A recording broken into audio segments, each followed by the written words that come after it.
अस्सलाम वालेकुम, कैसे हैं आप लोग। मैं इस वक्त लाहौरी दवाखाना पे मौजूद हूँ और ये हैं जी हकीम ज़ियाद शाह साहब। आज ये बड़े परेशान बैठे हैं, परेशानी की वजह भी आपको बताता हूँ, लेकिन पहले आते हैं असल मामले की तरफ। हकीम साहब ने कल एक नुस्खा बताया था जो कि औलादे नरीना के लिए है। औलादे नरीना को पहले समझ लें, फिर आगे चलते हैं। औलादे नरीना का मकसद होता है कि अगर आपके यहाँ 1, 2 या 3 बेटियाँ पैदा हो गई या आपके यहाँ बेटा नहीं हो रहा, उसके लिए हकीम साहब के वालिद साहब जो थे वो ये नुस्खा बिल्कुल फ्री देते थे फी सबिलिल्लाह। लेकिन अब जो है, अगर तो कोई खाने वाला दवाखाने पे आ जाता है तो फिर तो फी सबिलिल्लाह है। अगर दवाखाने पे नहीं आते तो फिर आपको इसके डिलीवरी चार्जेस जो है वो देने होंगे। अब ये है क्या, ये बेलगिरी और एक चीज़ और है, वो हकीम साहब से पूछ लेते हैं, आपको बताता हूँ कौन सी है। दोनों को हम वजन लेके उसका पाउडर बना लिया है। अब खाली कैप्सूल लेने हैं 1 ग्राम वाले, उनको भर लेना है। 9 कैप्सूल खाने हैं आपने। जब आपको प्रेगनेंसी हो जाए 61, 62, 63, 61, 62, 63, ये 3 दिन सुबह शाम खाना 1-1 कैप्सूल। ते बाकी हकीम साहब ਨੂੰ ਹੁਣ ਜਿਹੜੇ ਲੋਕ ਰਾਬਤਾ ਕਰ ਰਹੇ ਆ, ਕੱਲ ਦੀਆਂ ਕਾਲ ਤੇ ਕਾਲ ਚੜੀ ਆ ਤੇ ਕਾਲ ਚੜਨੇ ਤੋਂ ਬਾਅਦ ਉਹਦੇ ਚ ਕੀ ਕਿਹਾ ਜਾਂਦਾ ਕਿ ਹकीम ਸਾਹਿਬ ਸਾਨੂੰ ਤਕਰੀਬਨ ਕੋਈ 10 ਸਾਲ ਹੋ ਗਏ, ਬੱਚਾ ਨਹੀਂ ਪੈਦਾ ਹੋਇਆ, 20 ਸਾਲ ਹੋ ਗਏ। ਵੀਡੀਓ ਨੂੰ ਨਹੀਂ ਸੁਣ ਰਹੇ ਕਿ ਵੀਡੀਓ ਦੇ ਵਿੱਚ ਕੀ ਆਖਿਆ ਜਾ ਰਿਹਾ। ਵੀਡੀਓ ਦੇ ਵਿੱਚ ਆਖਿਆ ਜਾ ਰਿਹਾ ਕਿ ਔਲਾਦੇ ਨਰੀਨਾ ਵਾਸਤੇ ਉਹਦਾ ਮਕਸਦ ਹੈ कि अगर अल्लाह ताला ने तुहानू बेटियां दित्तियां, बेटा नहीं हो रहा, और ये भी कोई पक्का नहीं गा कि हकीम साहब की दवाई के नाल तुहानू बेटा ही होएगा, लेकिन एक कोशिश है। तकरीबन 95% जो रिजल्ट है ना वो पॉजिटिव आ जाते हैं।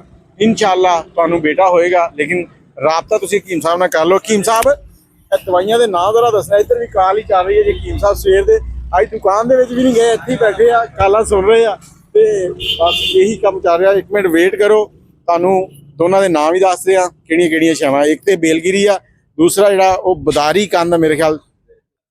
ते हकीम साहब का जिहड़ा नंबर आ 0300 पूरा 789 8870 0300 789 8870 इन्हां दा नंबर आ। ते तुसीं राबता कर सकते हो।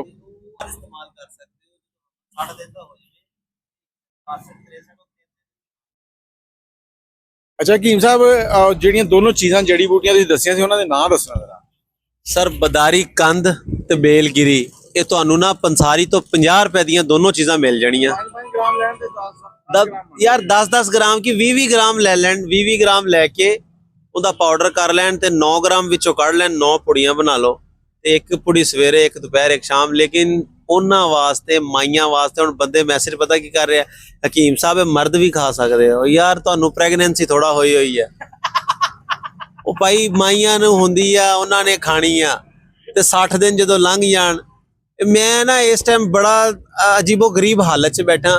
ਮੈਂ ਸੁਬਹ ਅਜ਼ਾਨਾਂ ਤੋਂ ਬਾਅਦ ਤੋਂ ਕਾਲਾਂ ਸੁਣਨਾ ਪਿਆ ਤੇ ਵੱਲਾ ਖੁਦਾ ਦੀ ਕਸਮੇ ਮੈਂ ਕਸਮ ਨਹੀਂ ਚੁੱਕਦਾ ਹੁੰਦਾ ਤੇ ਹੁਣ ਵੀ ਵੱਜੀ ਜਾ ਰਿਹਾ।